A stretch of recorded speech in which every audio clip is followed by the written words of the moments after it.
आज हम बात करते हैं द हिंदू की न्यूज़ को लेकर के। तो इसमें न्यूज़ आई है कि भारत पाकिस्तान का यूएनए में आतंकवाद और पहलगाम हमले पर विवाद और भारत चीन संबंध। तो इसके बारे में हम बात करेंगे। पहले हम बात करते हैं कि अस्त्रोसत जो कि मतलब कहा जाए इंडिया के द्वारा लॉन्च किया गया। तो ये Indian first space observatory completes a decade among the stars. इसके बारे में हम अगर बात करें तो इसमें कहा जा रहा है कि भारत की पहली जो कि अंतर्राष्ट्रीय जो अंतरिक्ष होती है वेधशाला जो रोसट है, ये तारा के बीच अपने 10 वर्ष पूरे कर चुका है।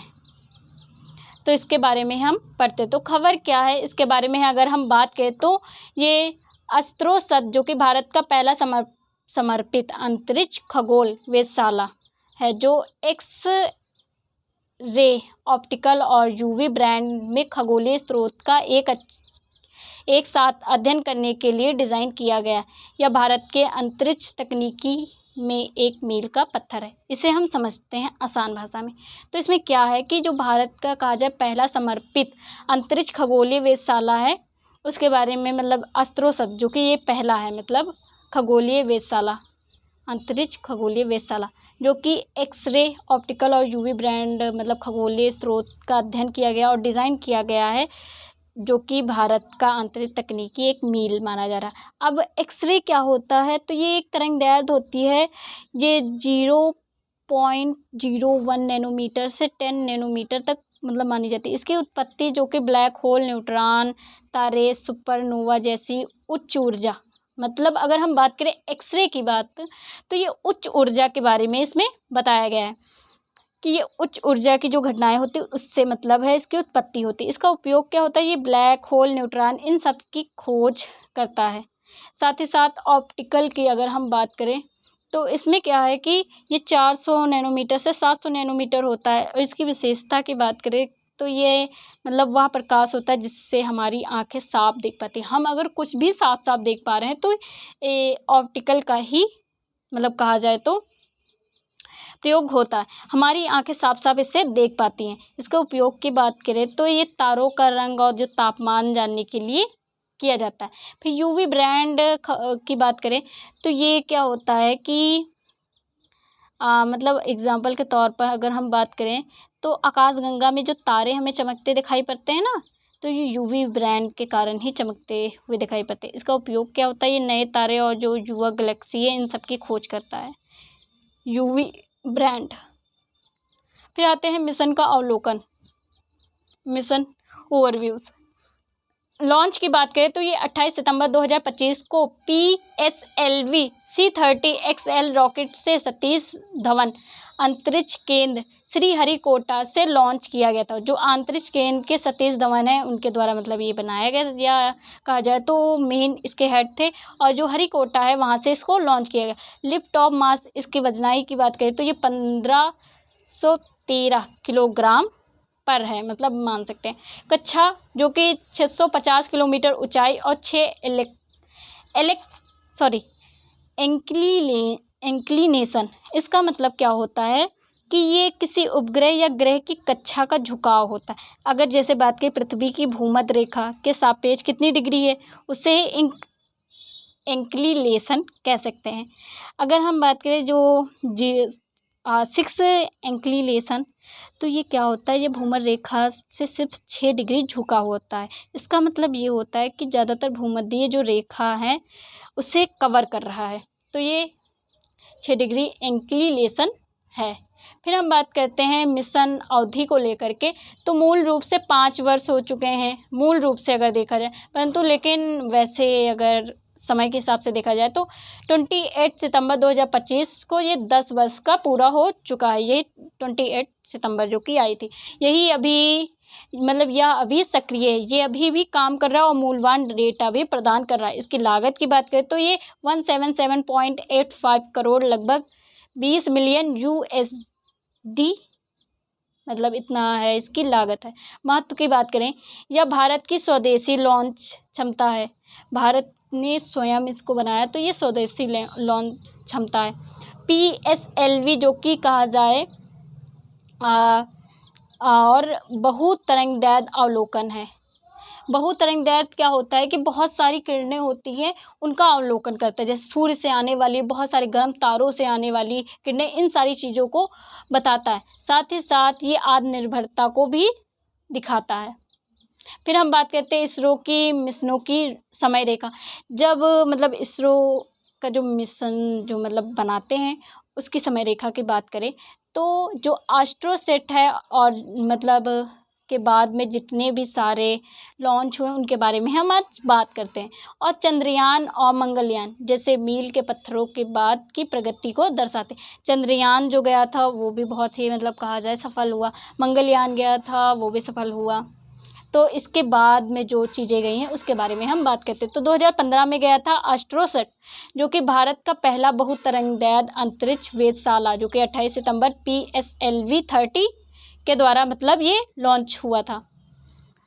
फिर हम बात करते हैं 2017 में किया गया था। तो GSAT-17 संचार उपग्रह का मतलब क्या होता है। एग्जाम्पल के तौर पर रेडियो तरंगे, माइक्रोवेव और दृश्य प्रकाश, एक्सरे और गामा किरणें, ये सारी चीज़ें क्या होती हैं, इन चीज़ों को मतलब कहा जाए तो संचार उपग्रह मतलब ये सारी चीज़ें बताता है। जैसे एग्जाम्पल के तौर पर उपग्रह कौन सा है, पृथ्वी का कहा जाए तो चंद्रमा है। तो इसी तरह ये भी मतलब है भेजा गया था, पृथ्वी के जो कक्षाएँ होते हैं वहाँ पर ये घूमता है। और संचार जो भी मतलब पृथ्वी में जो भी परिवर्तन होते हैं या जो भी पृथ्वी के सारी चीज़ें होती हैं और जो अंतरिक्ष की होती है उसका चीज़ का प्रसार यहाँ पर या कहा जाए तो सबूत यहाँ पर भेजता है। फिर हम बात करते हैं 29 जुलाई एरियन मतलब भेजा गया था।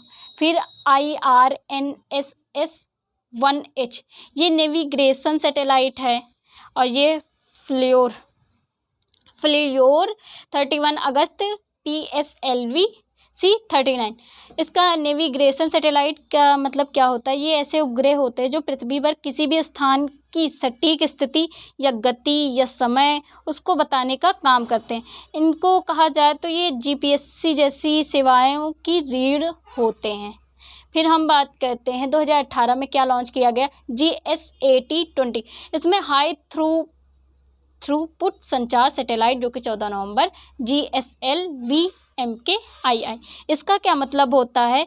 तो ये एक ऐसा संचार उपग्रह होता है जो परंपरागत जो उपग्रह की तुलना में बहुत अधिक डेटा को भेजता है। उपग्रह जैसे अभी मैंने बात की संचार उपग्रह, तो इनकी तुलना में ये अधिक डेटा को भेजता है। इस चीज़ के बारे में हमें पता चलता है। GST-7A ये सैन्य संचार होता है, ये 19 सितंबर और GSLV-F11 मतलब क्या होता है, सैन्य संचार जैसे कि नौसेना,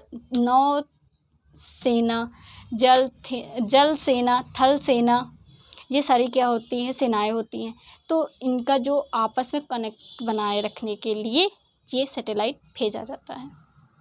फिर 2029 की बात करते हैं, चंद्रयान 2 जो कि सबको पता है चंद्रयान जो 2 था वो उसमें जो लैंड विक्रम था वो क्रैश हो गया था, जो 22 जुलाई को भेजा गया था।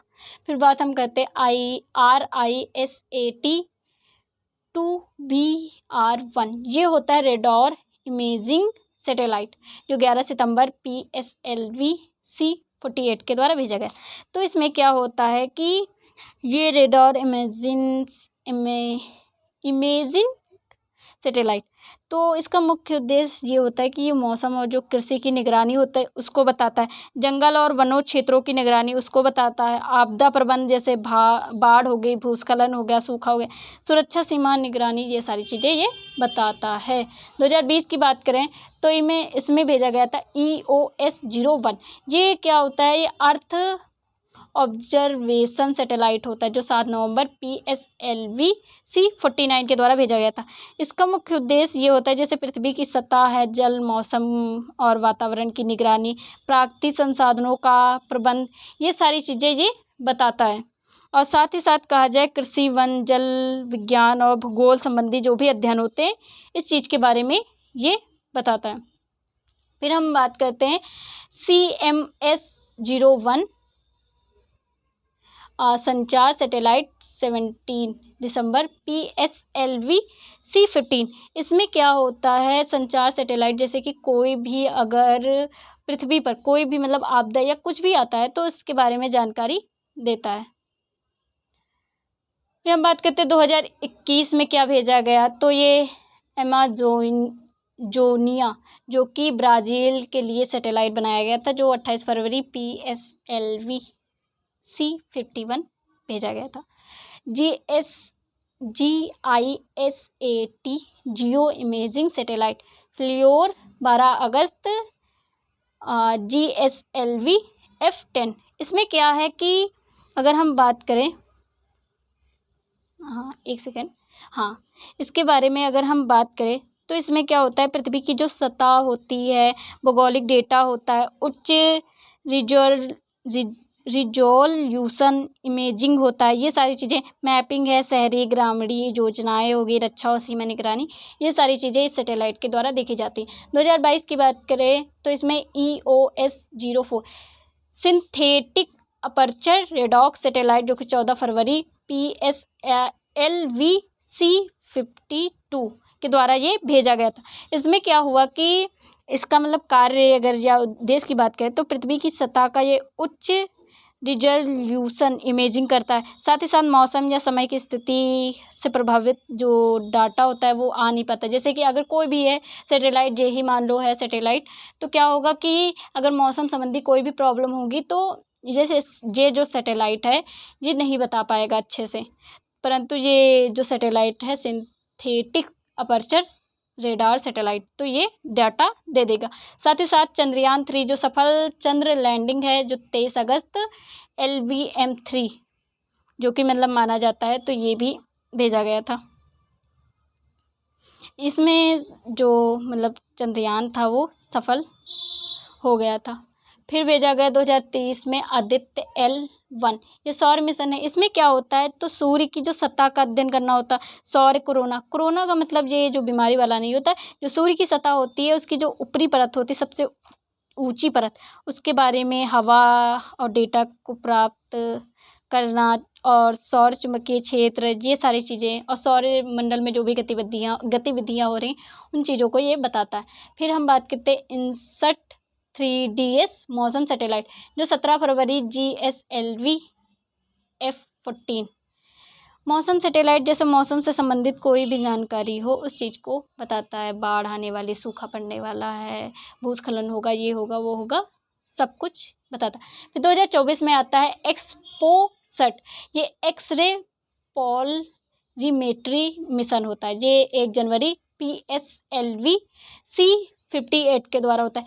एक्सरे पोलरीमेट्री मिशन की अगर हम बात करें तो इसका मतलब प्रयोग कहाँ पर होता है, तो ये ब्रह्मांड की जो सबसे शक्तिशाली एक्सरे होती है ना, एक्सरे स्रोत का अध्ययन करता है। जो भी सबसे शक्तिशाली एक्सरे होती है, जो उसका स्रोत होता है उसका अध्ययन ये करता है। खगोलीय विज्ञान जो अंतरिक्ष जो भौतिकी की नई जानकारी इसे बताता है, और भी बहुत सारे इसके कार्य हैं। फिर आता है GSAT-20 GSAT-N2, ये हाई थ्रूपुट सैटेलाइट है जो बहुत मतलब कहा जाए तो एनर्जी, हाई एनर्जी के बारे में बताता है। ये 22 मई LVM-3 लॉन्च हुआ था। फिर आता है 2025 गगनयान टेस्ट फ्लाइट जो अनुमानित QAQ-2 LVM-3 और मानव अंतरिक्ष मिशन की तैयारी। इसमें क्या है कि जो टेस्ट फ्लाइट की बात करें तो इसमें क्या होता है, जैसे कि कोई भी नया विमान बनाया जाता है, रॉकेट, ड्रोन, कुछ भी हो, उसकी उड़ान की क्षमता जांच की जाती, और सुरक्षा और विश्वसनीयता जांच की जाती है कि सुरक्षित है कि नहीं। डिज़ाइन और इंजीनियरिंग दोष ढूंढा जाता है कि उसके डिज़ाइन में कोई प्रॉब्लम, इंजीनियरिंग में कोई प्रॉब्लम, ये सारी चीज़ें इसमें देखी जाती हैं। फिर बात हम करते हैं एस्ट्रोसैट जो कि 10 वर्ष पूरे हो चुके हैं और 28 सितंबर अभी भी सक्रिय है। फिर हम बात करते हैं मुख्य पेलोड्स, इसका क्या मतलब होता है कि ये मतलब पेलोड्स मिसाइल का वह हिस्सा या कहा जाए रॉकेट का वह हिस्सा होता है जिसका मुख्य उद्देश्य होता है मिशन को पूरा करना। कार्यकारी उपकरण या कह सकते हैं या मुख्य लोड भी इसे कहा जाता है। रॉकेट का इंजन और ईंधन पेलोड में शामिल नहीं होते हैं, ये सिर्फ उसे अंतरिक्ष तक पहुंचाने के माध्यम होते हैं। तो अगर हम बात करें मुख्य पेलोड्स के बारे में, तो एस्ट्रोसैट में 5 प्रमुख पेलोड्स हैं जो विभिन्न तरंगदैर्ध्यों में डाटा को एकत्र करते हैं। ये भारत के शैक्षणिक संस्थाएं जैसे TIFR है और IIA है, IUCAA द्वारा विकसित किए गए हैं। जो TIFR है तो ये मतलब बात करें तो ये मुंबई में है। इसका पूरा नाम है Tata institute of fundamental research. यहाँ पर भौतिकी, रासायनिकी, जैव विज्ञान ये सारी चीज़ें होती हैं। फिर IIA आता है तो इसका अगर हम बात कीजिए बेंगलुरु में है और इंडियन इंस्टीट्यूट ऑफ एस्ट्रोफिजिक्स इसका नाम है। इसमें खगोलीय विज्ञान, अंतरिक्ष विज्ञान, भौतिकी, गृह विज्ञान, दूरबीन ये सारी चीज़ें आधारित है। फिर आता है IUCAA, इसका फुल नाम अगर बात करें inter university centre of astronomy and astrophysics इसके बारे में मतलब नाम है। और ये पूरे जो कि महाराष्ट्र में है, ये खगोल विज्ञान हो गया, डेटा विश्लेषण, इस सारी चीज़ों के लिए जाना जाता है। यहाँ चीज़ों पर विकसित किए गए हैं। अब इनके हम कहा जाए तो पूरी तरह से जो 5 है पोलैंड्स हैं इनके बारे में हम बात करते हैं। UVIT ultra violet imaging telescope, UV near और far band of imaging star birth क्षेत्रों का अध्ययन करना। अगर हम बात करें UV ब्रांड इमेजिंग के बारे में, तो इसमें क्या होता है पृथ्वी के जो भी मतलब वायुमंडल होते हैं और UV को अवरोध करता है। उपग्रह से आधारित उपकरण, ये सारी चीज़ें इसमें बताता है जो उपग्रह होते हैं उनके बारे में।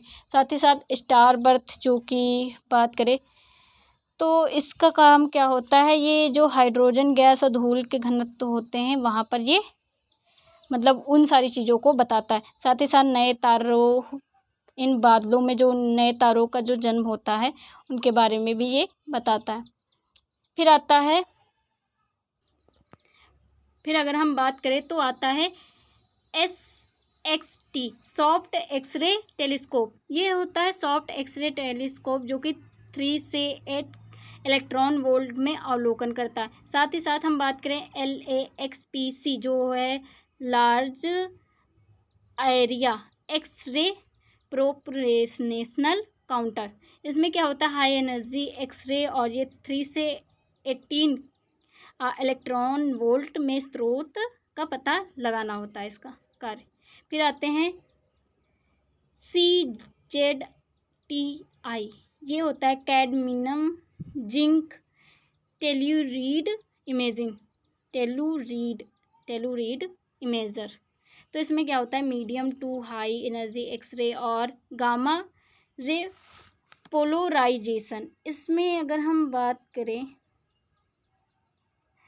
कि जो मीडियम होता है, जो मीडियम होते हैं मतलब कहा जाए एक्सरे किरणें और जो हाई होती हैं उनके बारे में बताता है। साथ ही साथ गामा रे पोलराइजेशन के बारे में बताता है। इसका मतलब क्या होता है गामा रे पोलराइजेशन, तो ये ब्रह्मांड के जो सबसे ऊर्जावान घटनाएं होती हैं उनका अध्ययन करता है। ब्लैक होल, न्यूट्रॉन तारे और GRBS की जो चुंबकीय और विकिरण मॉडल होता है उनको स्थापित करता है, इन सारी चीज़ों को। अब गामा रे क्या होता है, तो ये मतलब कहा जाए गामा रे किरण एक होती है विद्युत चुंबकीय किरण विकिरण की सबसे ऊंची ऊर्जा वाली तरंगें होती है। ये बहुत ही ज़्यादा ऊर्जा वाली तरंगें मानी जाती है। ये ब्लैक होल और न्यूट्रॉन तारे इन सारी चीज़ों से प्राप्त होती हैं। फिर हम बात करते हैं SSM, ये क्या होता है अगर हम बात करें इस चीज़ को लेकर के, तो ये एक्सरे स्रोत की निगरानी करती हैं। एक्सरे जो स्रोत जो एक्सरे किरणें हैं प्राप्त होती हैं हमें, तो उन चीज़ की निगरानी करता है। फिर हम बात करते हैं एस्ट्रोसैट के पेलोड्स के बारे में।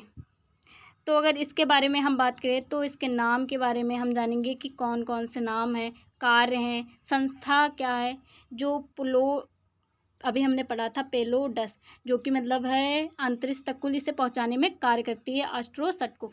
तो क्या है, इसके नाम क्या है, कार्य क्या है, संस्था क्या है, और कहा जाए एस्ट्रोसैट के 5 प्रमुख पोलोडस क्या हैं, ये सारी चीज़ें जो विभिन्न तरंगदैर्ध्य में डाटा एकत्र करती है, इसके बारे में बताएंगे। और भारत के शैक्षणिक वैज्ञानिक संस्थाओं द्वारा विकसित किए गए इस चीज़ के बारे में भी हम इसके बारे में बात करते हैं। फिर हम बात करते हैं UVIT अल्ट्रावायलेट इमेजिंग टेलीस्कोप।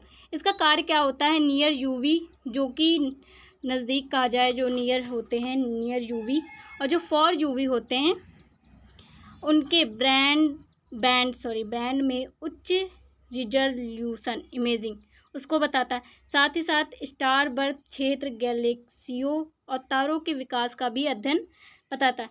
अब हम बात करें गैलेक्सियों क्या होता है, तो ये मतलब एक कहा जाए एक विशाल संरचना होती है जो सूर्य, तारे, ग्रह और जो गैस के धूल कण हैं उसमें ये शामिल होता है। ये गैलेक्सियों जो होता है ये मतलब ब्रह्मांड की एक मूलभूत इकाई है। संस्था की बात करें तो ये भारतीय खगोलीय भौतिक संस्था IIA है, बेंगलुरु कनाडा, और कनाडा की CSA के सहयोग से बनाया गया है। फिर हम बात करते हैं SXT, यह सॉफ्ट एक्सरे टेलीस्कोप है। इसका कार्य की बात करें तो ये सॉफ्ट एक्सरे 0.3 से 8 केल्वी के अवलोकन विशेष रूप से ब्लैक होल और न्यूट्रॉन स्टार्स की गतिविधियों का विश्लेषण करता है। जो ब्लैक होल हैं और न्यूट्रॉन स्टार्स हैं उनकी गतिविधियों को बताता है। साथ ही साथ संस्था की बात करिए, टाटा मूलभूत अनुसंधान संस्था TIFR मुंबई में बनाया गया है। फिर हम बात करते हैं LAXPC large area x-ray proportional counter. इसका कार्य क्या होता है, ये हाई एनर्जी एक्सरे जो होती है उसका स्रोत का मतलब जो भी हाई एनर्जी होती है उसके स्रोतों को बताता है। जैसे पल्सर और बाइनरी सिस्टम की बात करें तो पल्सर क्या होता है, तो पल्सर एक न्यूट्रॉन तारा होता है जो मतलब बहुत तेज़ी से कहा जाता है घूमता है मतलब, और चुंबकीय ध्रुव में नियमित रेडियो या विद्युत चुंबकीय तरंगों से उत्सर्जित होता है। इसीलिए इसे पल्सर भी कहा जाता है, क्योंकि यह नियमित अंतराल में पल्स की तरह सिग्नल देता है, तो इसे पल्सर कहा जाता है। वहीं पर हम अगर बात करें इसकी विशेषताओं को लेकर के, तो मेरे हिसाब से इसे न्यूट्रॉन तारे का प्रकार भी कहा जाता है। यह चुंबकीय क्षेत्र में बहुत मजबूत होता है। इस चीज़ के बारे में मुझे थोड़ा सा ही पता है। फिर हम बात करते हैं बाइनरी सिस्टम को लेकर के। तो बाइनरी सिस्टम क्या है कि ये मतलब जो कि 2 खगोलीय जो पिंड होते हैं उनके आपस में गुरुत्वाकर्षण से जुड़ते हैं, और ये प्रकाश और जो गुरुत्वाकर्षण गति को मतलब प्रभावित करते हैं, साथ ही साथ गुरुत्व को भी प्रभावित करते हैं। तो इनकी तीव्रता और सामयिक परिवर्तन को मापता है। साथ ही साथ संस्था की बात करें TIFR मुंबई और राष्ट्रीय भौतिक प्रयोगशाला NPL नई दिल्ली में ये संस्था है। फिर हम बात करते हैं CZIT cadmium zinc telluride imaging.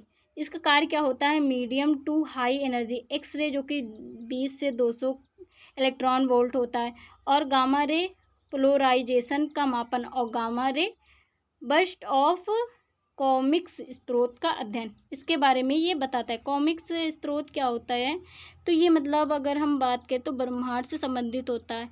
जैसे कि उन सारी जो घटनाएं जो विकिरण से संबंधित होती हैं या विकिरण में इस्तेमाल होती हैं और ब्रह्मांड से जो उत्पन्न या जुड़ी होती हैं, इससे ही मतलब कॉस्मिक कहा जाता है, उस चीज़ की अध्ययन करता है। साथ ही साथ संस्था की बात करें TIFR जो कि मुंबई और ऊर्जा विज्ञान केंद्र UCAA हैदराबाद यहाँ पर बनाया गया है। फिर आता है SSM, इसमें क्या है, स्कैनिंग स्काई मॉनिटर। ये कार्य की बात करें तो एक्सरे स्रोत जो होते हैं एक्सरे बाइनरी सिस्टम और निरंतर निगरानी और अलर्ट सिस्टम को बताता है। संस्था की बात करें अंतर विश्वविद्यालय के केंद्र खगोलीय भौतिक और खगोलीय विज्ञान IUCAA पुणे में स्थित है। फिर हम बात करते हैं अंतर्राष्ट्रीय तुलना हबल, चंद्रा और मतलब एस्ट्रोसैट और हबल स्पेस टेलीस्कोप, ये नासा और ईएसए द्वारा संचालित किया गया मुख्य रूप से ऑप्टिकल और नियर यूवीआईआर में अवलोकन मतलब करता है। साथ ही साथ कहा जाए यह बड़ा और अधिक शक्तिशाली भी है और ये बहुतरंगी क्षमता सीमित है, मतलब कुछ तरंगों को ही बता सकता है, ज़्यादा मतलब तरंगे नहीं, सीमित है। चंद्रा एक्स रे ऑब्जर्वेटरी, ये है नासा का मतलब मिशन, और केवल एक्सरे जो कि 0.1 से 10 इलेक्ट्रॉन वोल्ट पर केंद्रित और उच्च रिजोल्यूशन के लिए जाना जाता है।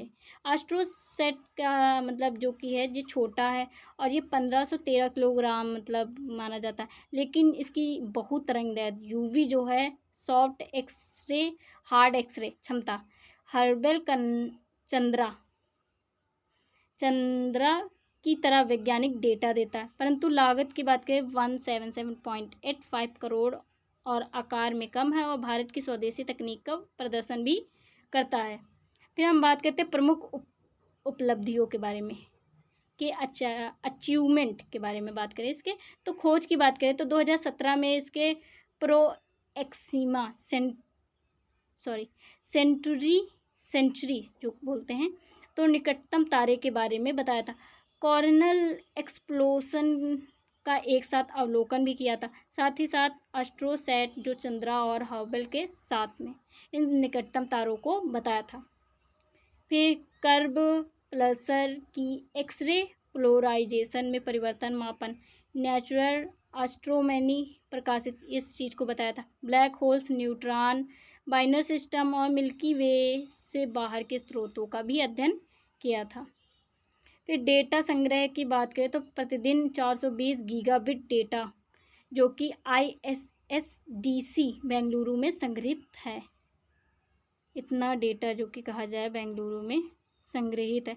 तो इसका जो गीगाबिट है इसका कार्य या कहा जाए ये इंटरनेट को बताता है, नेटवर्क को बताता है, डेटा सेंटर जो भी हैं ये सारी चीज़ों को गीगाबिट बताता है, जो भी डेटा से संबंधित होता है। सहयोग की बात करें तो कनाडा, CSA, UK और अन्य देशों की संस्थाओं के साथ जो एस्ट्रोसैट है वो 2 प्रस्तावित उत्तराधिकारी मतलब जो कहा जाए दूसरा बनाया जाएगा इन सारे देशों को के साथ में मिल करके। फिर हम बात करते हैं स्पेस टेक्नोलॉजी के योगदान और का प्रभाव। अब बात करें स्पेस जो टेक्नोलॉजी की योगदान क्या हुए हैं एस्ट्रोसैट और इसरो का प्रभाव की हम बात, तो इसमें क्या है स्पेस टेक्नोलॉजी ने वैज्ञानिक ज्ञान, सामाजिक, आर्थिक और विकास और वैश्विक प्रतिष्ठा को उल्लेखनीय योगदान दिया। सामाजिक तौर पर, आर्थिक तौर पर, वैज्ञानिक ज्ञान और वैश्विक प्रतिष्ठा इन सारी चीज़ों में कहा जाए योगदान दिया गया है। एस्ट्रोसैट और जो इसरो के अन्य मिशनों ने भारत के अंतरिक्ष जो क्षेत्र हैं उसमें आत्मनिर्भरता और नवाचार के केंद्रों को के रूप में भी स्थापित किया है। फिर हम बात करते हैं वैज्ञानिक प्रगति में क्या क्या हुआ है। तो जो एस्ट्रोसैट है ये 10 वर्ष पूरे हो चुके हैं 29 सितंबर 2025 में। ये प्रोक्सिमा और सेंचुरी और कॉर्नल एक्सप्लोसन, कार्ब प्लस की एक्सरे पोलराइजेशन और ब्लैक होल्स का अध्ययन किया है। इन सारी चीज़ों का इसने कहा जाए तो अध्ययन किया है। साथ ही साथ जो खगोलीय विज्ञान में भारत की जो भूमिका है उससे भी मजबूत किया। जो चंद्रयान 3 है उसने मतलब 2030 में मतलब है मतलब कहा जाए अच्छे से है उसकी लैंडिंग हुई थी।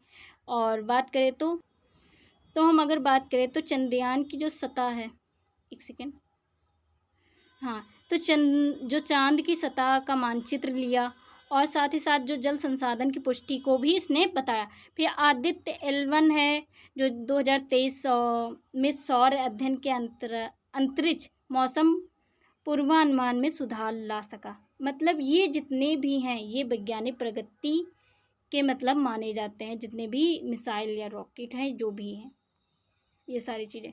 फिर आता है सामाजिक और आर्थिक लाभ। समाज को क्या लाभ हुआ इन सब चीज़ों से, तो अगर बात करें INSAT और GSAT ये क्या है संचार और शिक्षा से मतलब है कहा जाए रिलेटेड है।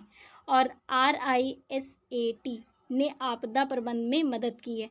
अगर बात करें जो भूस्खलन होता है, चक्रवात आता है, इन सब चीज़ों में मदद की। तो इसमें क्या समाज को भी मदद हुई है। आत्मनिर्भरता की बात करें तो PSLV और LVM-3 और क्या कहा जाए गगनयान 2025 ने स्वदेशी तकनीक को बढ़ावा दिया। ये आत्मनिर्भरता बनाया है भारत को।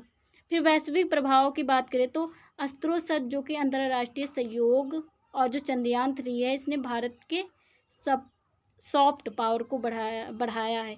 इसमें क्या है कि जो अस्त्रोसैट है इसने भी मतलब कहा जाए तो वैश्विक मंच पर दिखाया है कि भारत ने भी मतलब ऐसे-ऐसी चीज़ें कर सकता है। और चंद्रयान ने भी मतलब है कहा जाए तो बहुत सारी इन मतलब बताया है कि भारत वैस की मतलब है कहा जाए तो ये वैज्ञानिक तौर पर कितनी प्रगति कर रहा है। फिर भविष्य की बात करें तो एस्ट्रोसैट जो 2 है वो अंतरिक्ष अर्थव्यवस्था का योगदान है, जो भविष्य में ये बनाया जाएगा। फिर अब हम बात करते हैं, हाल ही में न्यूज़ आई है अगर हम बात करें तो यूएनए में क्या हुआ है कि जो पाकिस्तान के पीएम है उन्होंने जो पहलगाम हमला जो अटैक हुआ था उसके बारे में कुछ बातें की। तो इसमें लिखा है India Pakistan expert UN over terrorism and Pahalgam attack.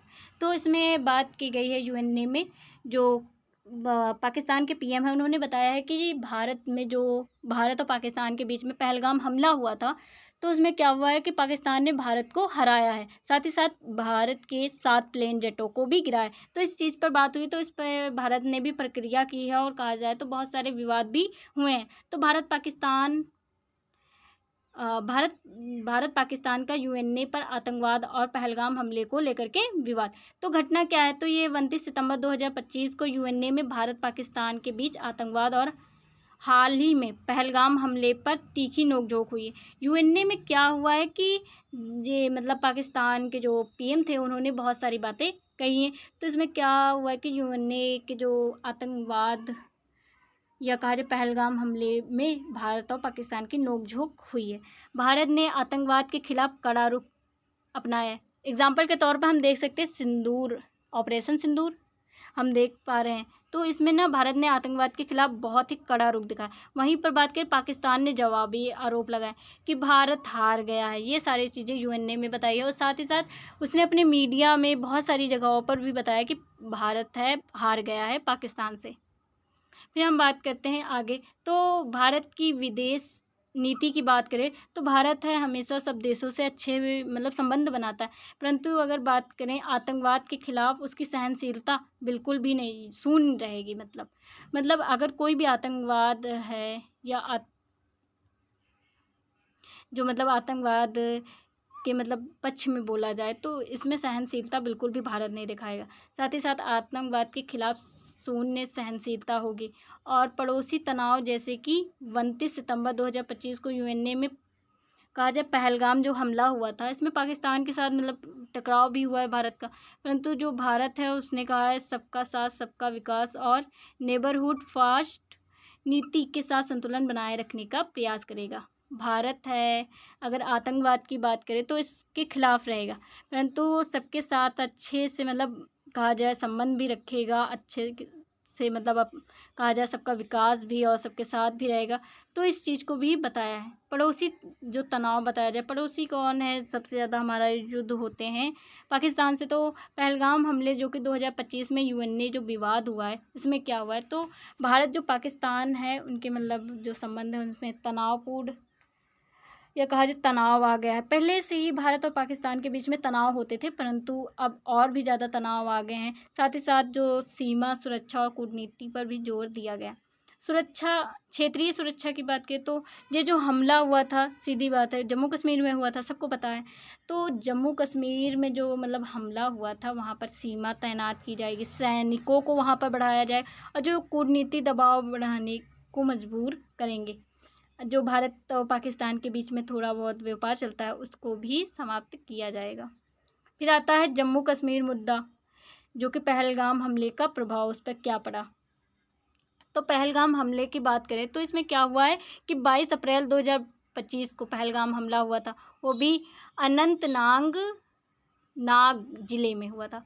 ये बैसर घाटी के 5-6 जो आतंकवादी हैं, ये पर्यटकों पर हमला किए थे, जिससे कि कहा जाए जो 26 है पर्यटक, मतलब या कहा जाए नागरिक हैं, वो मारे गए थे, जो विशेषकर हिंदू धर्म के थे। टीआरएफएस जो कि लश्कर ए तिब्बत की शाखा है, उन्होंने ज़िम्मेदारी भी ली है, क्योंकि वहीं पर मतलब ये हमला हुआ तो उन लोगों ने ज़िम्मेदारी ली कि हाँ, ये मतलब हमला हुआ है। इस चीज़ के प्रति मतलब कहा जाए सुरक्षा नहीं दी रखी गई, ये सारी चीज़ें।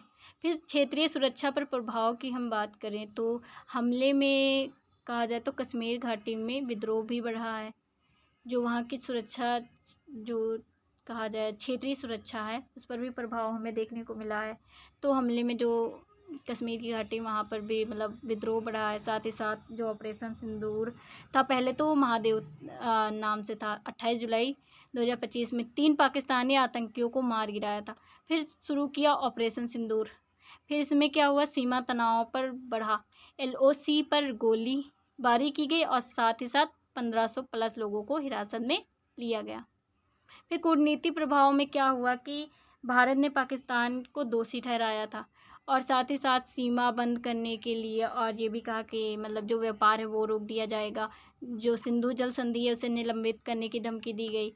परंतु अगर जो मई 2025 में सैन्य संघर्ष हुआ, 22 मई को युद्ध विराम कर दिया गया और यूएनए में विवाद बढ़ा और पाक ने जांच की मांग की है कि वो निष्पक्ष जांच चाहता है कि देखा जाए कि भारत जीता है कि पाकिस्तान, परंतु वो पाकिस्तान ही अपनी जीत का जश्न मना रहा है। अब कूटनीति प्रभाव के बाद में हम देखते हैं भारत पाक संबंध और आतंकवाद और कश्मीर विवाद।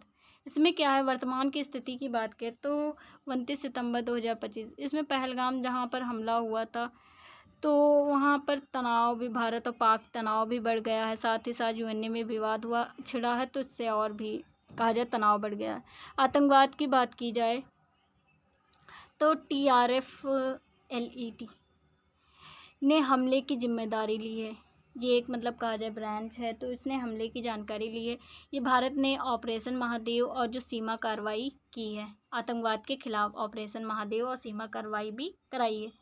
कश्मीर विवाद की बात करें तो हमले ने क्षेत्रीय सुरक्षा खराब की, जो क्षेत्र की सुरक्षा थी उसे मतलब ख़राब किया। एलओसी पर गोलीबारी की और कूटनीति तनाव भी बढ़ा पाकिस्तान के साथ। चुनौती की बात करें तो आतंकवाद नियंत्रण, पहलगाम हमले, 26 मौतें हुई और जो कश्मीर में आतंकवादी नेटवर्क है उसे भी उजागर किया गया, उसे भी ख़त्म किया गया। जो कश्मीर के लोग, सब लोग नहीं परंतु कहा जाए तो कुछ लोग जो पाकिस्तान के साथ मिले हुए हैं, उनका आतंकी जो नेटवर्क था उसे भी उजागर करके उन्हें भी ख़त्म किया गया। एलओसी पर तनाव भी बढ़ाया गया कि आप मतलब सुरक्षा को देखें। सीमा सुरक्षा की बात करें तो गोलीबारी और घुसपैठी की जो घटना में 1500 प्लस को हिरासत में लिया गया और सुरक्षा चुनौतियों को बढ़ाया गया, सुरक्षाओं को बढ़ाया गया। और कूटनीति दबाव की बात करें तो पाकिस्तान का प्रचार और यूएनए में जांच की मांग ने भारत की स्थिति को जटिल बनाया है। पाकिस्तान ने प्रचार किया है कि हम जीते हैं और यूएनए में मांग की है निष्पक्ष जांच की। आर्थिक प्रभाव की बात करें तो व्यापार बंद और सिंधु जल संधि निलंबित की धमकी दी गई है, भारत ने दी है, और क्षेत्रीय अर्थव्यवस्था को प्रभावित किया है।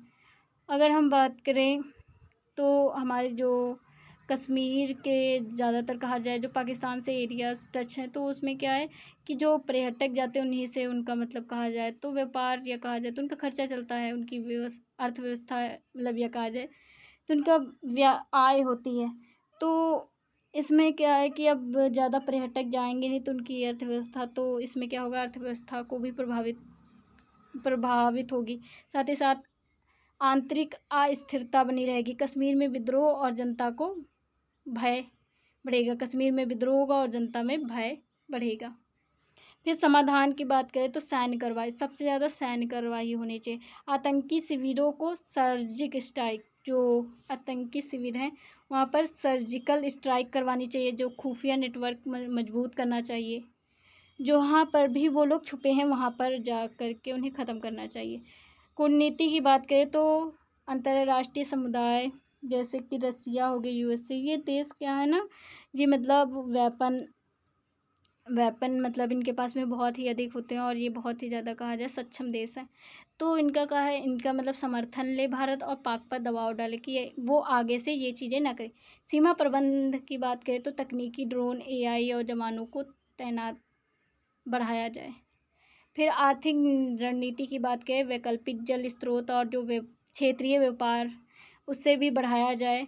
और जन भागिता जैसे कि बात करें, कश्मीर में विकास परियोजना और शांति वार्तालाप भी किए जाएं।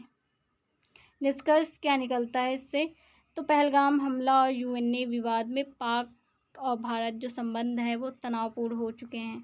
जो यूएनए में विवाद हुआ उससे ना भारत में बहुत ही ज़्यादा कहा जाए और पाकिस्तान में जो तनाव बढ़े हैं, साथ ही साथ जो कश्मीर में सुरक्षा को लेकर के और कूटनीति की चुनौती को भी उजागर किया गया है। और जो भारत की शून्य सहनशीलता नीति और जो शून्य सैन्य कूटनीति रुख है, आतंकवाद पर नियंत्रण का संदेश दिया है कि आतंकवाद को नियंत्रण किया जाए। और साथ ही साथ ये भी है कि दीर्घकालीन शांति के लिए संवाद और क्षेत्रीय स्थिरता जरूरी है। धन्यवाद।